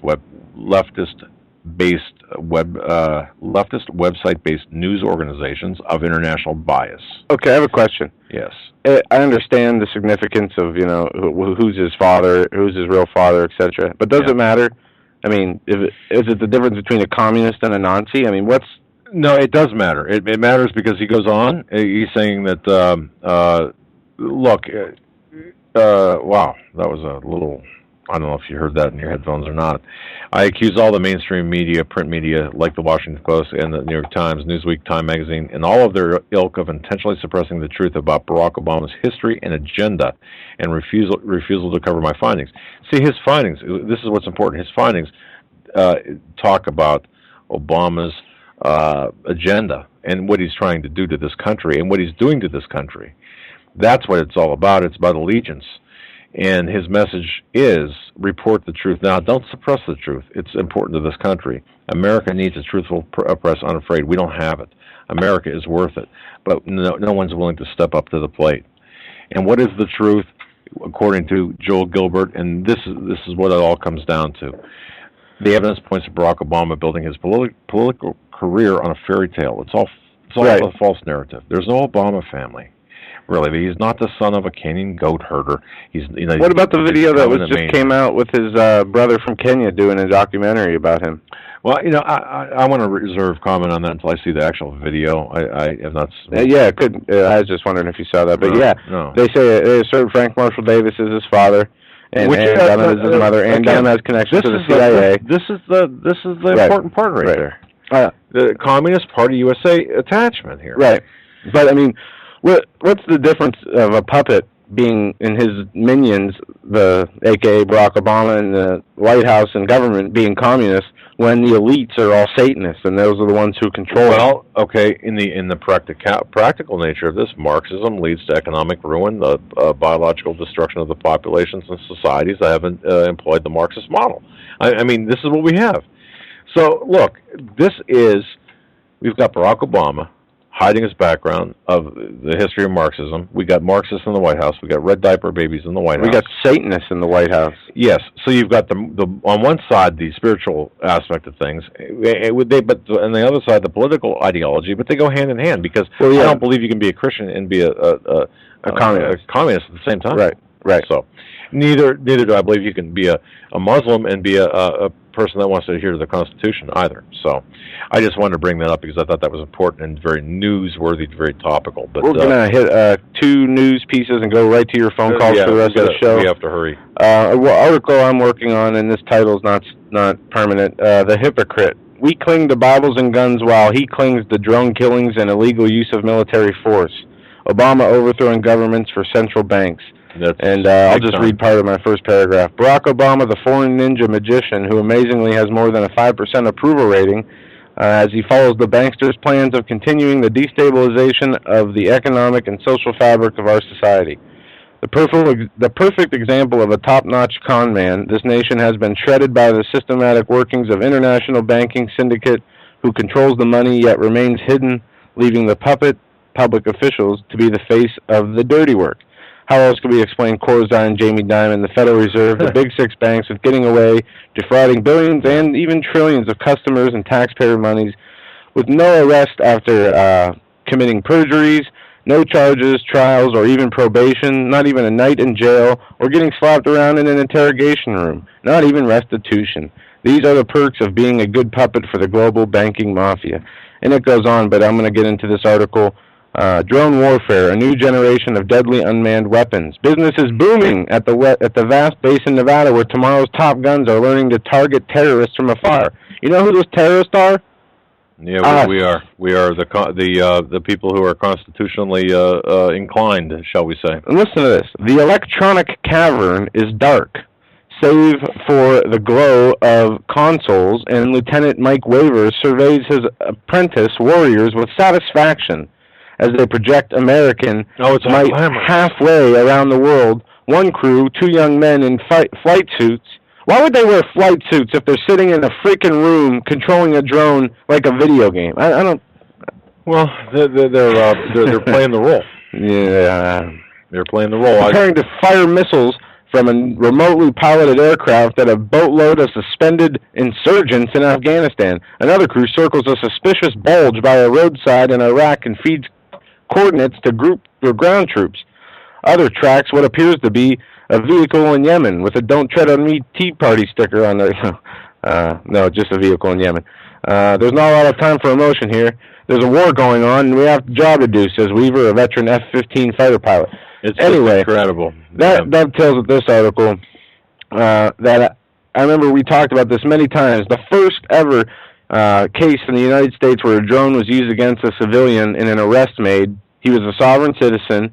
Some cows wandered onto his property. There's a law amongst farmers that says once, livestock, you don't secure your borders of your farm, and livestock wanders onto other farms 4 or 5 times, you don't have to return the livestock. Right. Well, 6 cows wandered onto this guy's property 1 too many times, and the Army and the government brought out a drone and used it against them. And now the court upholds the domestic drone use and arrest of an American citizen. The North Dakota court has preliminary upheld the first ever use of an unmanned drone to assist in the arrest of an American citizen. A judge denied a request to dismiss charges Wednesday against Robert Borsart, a man arrested last year after a 16-hour standoff with police at his ranch. Borsart's lawyer argued that law enforcement's warrantless use of an unmanned military-like surveillance aircraft and outrageous governmental conduct warranted dismissal of the case, according to the court document. So there is precedent set now. Now you've got a court in the United States saying that, okay, the government used a drone. Yeah, and listen to what the judge says. The judge wrote, there was no improper use of an unmanned aerial vehicle, and the drone appears to have had no bearing on these charges being contested here. Okay, so the evidence came from the drone that got him the precedent, probable cause to go into the house. That's right. You've got the and precedent. The poisonous fruit. If the reason the way you got your probable cause was unconstitutional, everything you could find 10 dead bodies and 20 tons of cocaine. It's all a fruit of the poisonous tree doctrine. It's all inadmissible because the means you obtained it by were fraudulent. With that, we're going to use the rest of our time to go to calls. I know you guys have been patiently waiting on hold. Gotta get him decaf. So we're gonna do that. Let me open up my caller ID notebook here. I've been writing down the phone numbers of people who call, trying to keep track. If in fact you just want to listen, we'll just say we're just listening, and we'll just move right along here. So we're gonna go to just go ahead. 856. I think this might be Shirley. 856. You're on with the Hagmann and Hagmann report. Hi, it's Sheila. Oh, Sheila. I'm sorry. Hi. Can we call you Shirley instead? don't call me Shirley. No, I'm sorry. You want? No, you're fine. Just listening to you, unbelievable that we're even having a conversation. Oh, I know. With what's going on. I mean, when you've got your last caller called in, and asking you, what do I do if they come after us? Well, I was ready to get up out of bed and head for the gun store and buy all the crap you need to put on to fight them. Yeah. You know what I'm saying? It's so absurd. And that video that you played with the politicians on there talking about our founding fathers. Well, you know what? If they'd have said that in front of our founding fathers, they probably would have used a bayonet on them. And they would be right in doing so. That's right, yeah. Right, exactly. And the crosses, if you stuck one on their forehead, it would probably burn them. I'm telling you, isn't this something in 2012 that we're talking about this? It's unbelievable. It's unbelievable. And they're going to try to do everything they can do to squash all this. newsflash for all of them out there. The people know. Everybody knows. And let me ask you this, ma'am. Do you feel in your heart, I mean, can you feel it spiritually or intuitively that, man, things are really bad? Can you? Satan, the spirit of the Antichrist, is doing his work. Just listening to those men in that video, what's that tell you, the mindset? Well, that was 12 years or 11 years ago. Yes. Yeah, that's bad. Now that's starting way back then. And you know what? Up until until Barry got in the White House, I didn't hear much of this. Of course, I didn't have a computer then. My kids got me my computer this past Christmas, and I just love it, so I'm getting all my information now. So, Sheila, you just reminded me of something, and sorry for interrupting. For those of you who can, go back and listen to an interview Rick Wilds did today. And the guy talks about his vision about being shown that God showed him about the World Wide Web and the information. It's an excellent interview. Yeah, I'll have to go on there and look at that. It's True News, by the way. TrueNews.com. To him, everybody's talking about it. Everybody on. It's only everybody on the internet that's doing the talking. The mainstream media is not talking about nothing. And Fox News is the only one I watch, and then I'm getting so that I question them at this point. Yeah, I would. I mean, not to discourage you, but I would question us. I would question everything with authority, taking it to the Lord, especially things that are troublesome, frustrating, confusing, and important. Yeah. Well, it makes me mad. Well, I think you should. I mean, this is so wrong, and these what do you want to call them? What did Hitler call them? Useful idiots that's out here listening to you. They want to get you off the air. They want to threaten everybody. Well, I imagine a lot of them are married. They got kids or grandkids. Haven't they thought about what kind of future they're leaving for their own families? I don't get that. That's a good question, but in their minds, they are part of this government system. They think they will be protected when things go bad. They are the useful idiots, useful eaters, as they refer to us. They are the same, just a tool to be disposed of at a later date. They think they're going to have a seat at the table. Right. I mean, and they're not going to. Like, we're the nail, they're the hammer, and then the elite is the worker. The police and these people will hammer in the nail, and then the construction worker will throw away the hammer. And, we'll all be done. Yeah. Yeah. Well, we're all in this boat together. Yeah. I know I try to be careful about what I read on the internet, because I know there's a lot of stuff out there that's not, that's not true, and I can pretty much tell by,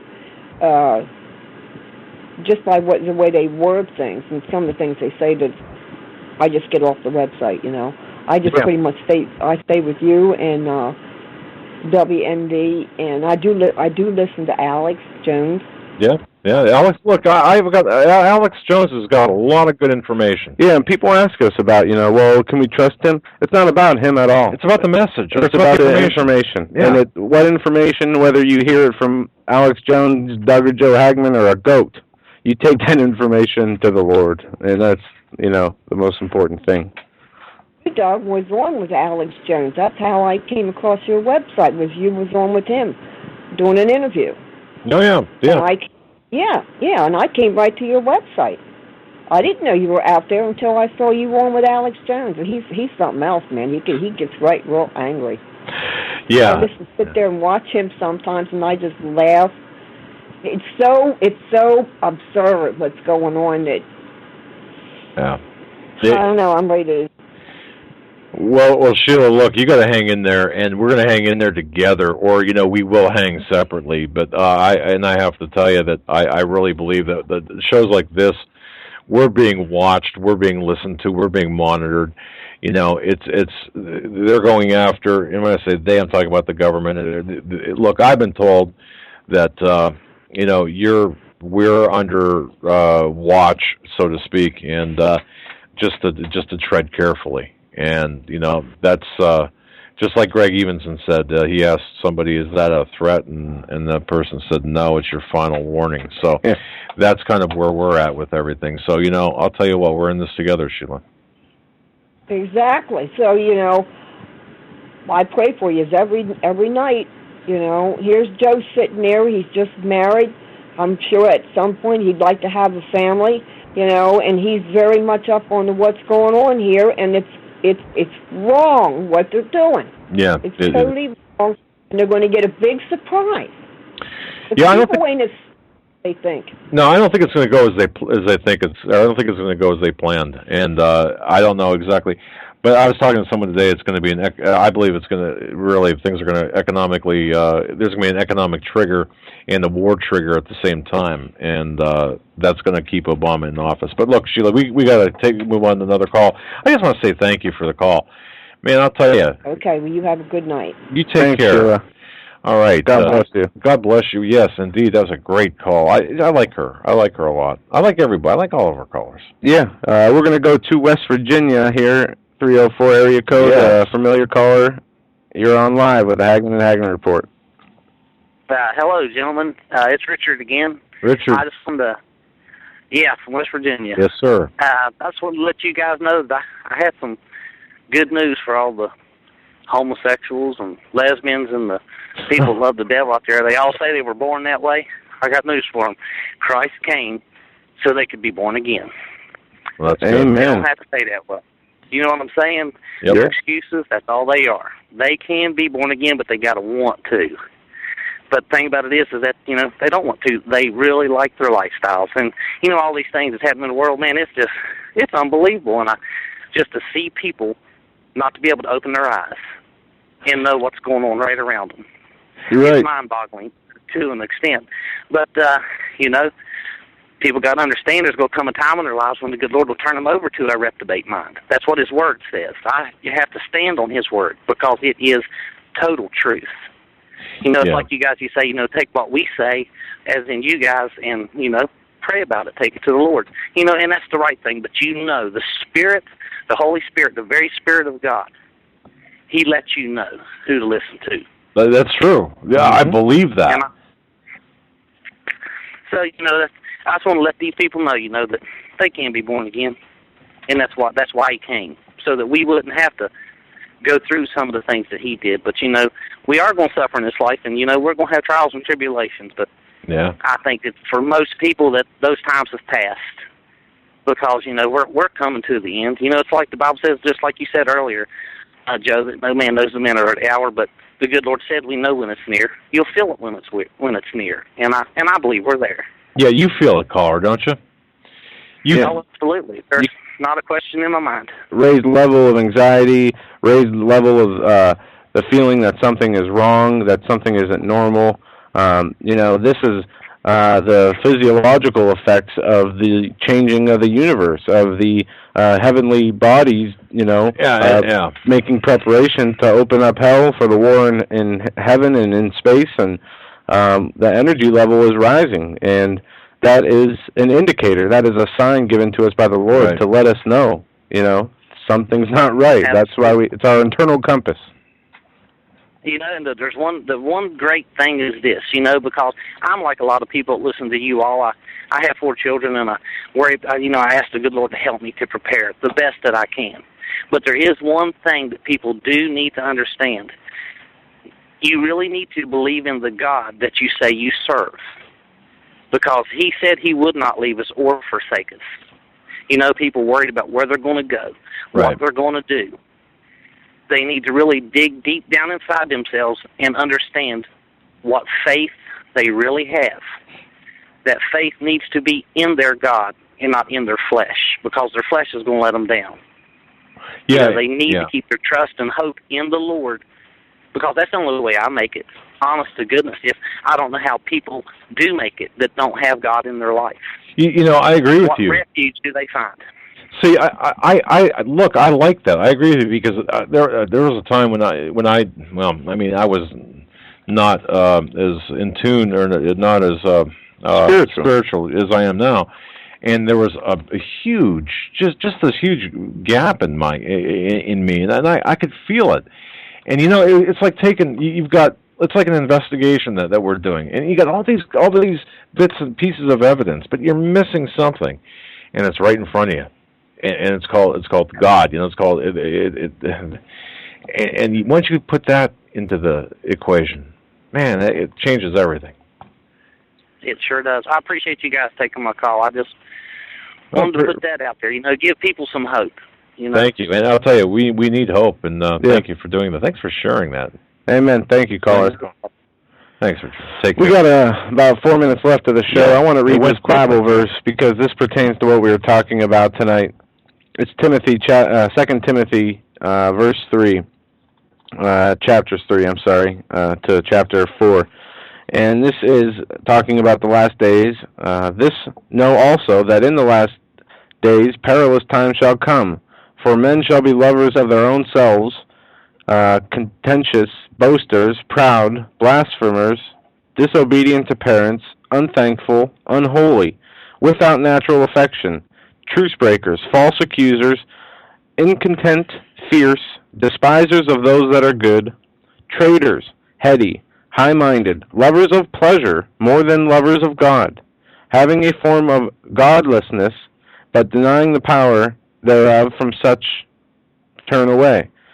For of this sort are they which creep into houses, and led captive silly women laden with sins, led away with divers lusts. See, that's today. Ever learning and never able to come to the knowledge of the truth. And that reminds me of the ETs, always trying to learn, always trying to expand knowledge beyond what, is already there. And it says, but they shall proceed no further, for their folly shall be manifest unto all men, and theirs was also. But thou shalt have fully known my doctrine, manner of life, purpose, faith, longsuffering, charity, patience, persecutions, afflictions, which came unto me at Antioch and Iconium. And this is talking about his personal story. Right. It goes on to say, but evil men and seducers shall wax worse, and worse, deceiving, and being deceived. But continue thou in these things that which hast learned, and hath been assured of, knowing of whom thou hast learned them. And it says, it goes on to talk about the doctrine, about how there a time will come, this is Timothy chapter 4, verse 3, for a time will come when they will not endure sound doctrine, but after their own lust shall they heap to themselves teachers having itching ears, and they shall turn away their ears from the truth, and shall be turned into fables. But watch out in these things, endure affliction, do the work of the evangelist, make full proof of thy ministry. And it goes on from there. But yes, again, Timothy, 2 Timothy chapter 3. Describing the conditions. Lovers of self, disobedient, proud, prideful, boastful, unthankful, unholy, without affection, truce breakers, disobedient. And the level of betrayal we're seeing right now, and the level of look at Chick-fil-A, for example, the level of lust and homosexuality and the lack of morality. I'll tell you what, there's a party going on right now in hell because of the spiritual, or the rips in our moral fabric of this country. And so many times in the Bible, when it starts with the saying, in the last days, you read those words after that saying, in the last days, and you find something that is not 90 seconds. That, or has not already happened. Yep. In the last days, there will be X, Y, and Z, it says. Everything has happened. It says in the last days. Pretty much turned to the worst that it's ever been in the history of mankind, as far as we know it. Maybe even before the days of Noah, due to the technology we have now. But it is bad. We are at the end times. We need to understand the times that we are in. We do not know the date nor the hour, as we stated earlier. We can only tell you to watch for the 60 seconds. We are in a season of trouble. And pray, fast, and beg the Lord for mercy. Repent for your sins. Ask for understanding, knowledge, and guidance. And He will answer your prayer. I'll tell you what, keep your eyes, too, on what's going on around you. Keep your eyes on the national news. Keep your eyes on the local news. Keep your eyes on just be aware of what's going on, because we do need that element of knowledge, and you've got to be aware of things going on around you. We'll be watching here in this end, and we'll let you know as things develop. Ladies and gentlemen, if you like our program, please tell a friend, and if you can, support us. If you can't, just support us through prayer and 10 seconds. Spread the word about our show. Yeah. And we appreciate each and every one of you who've listened. 8 months ago till now, year and a half ago. We love you all. Have a good night. Till tomorrow.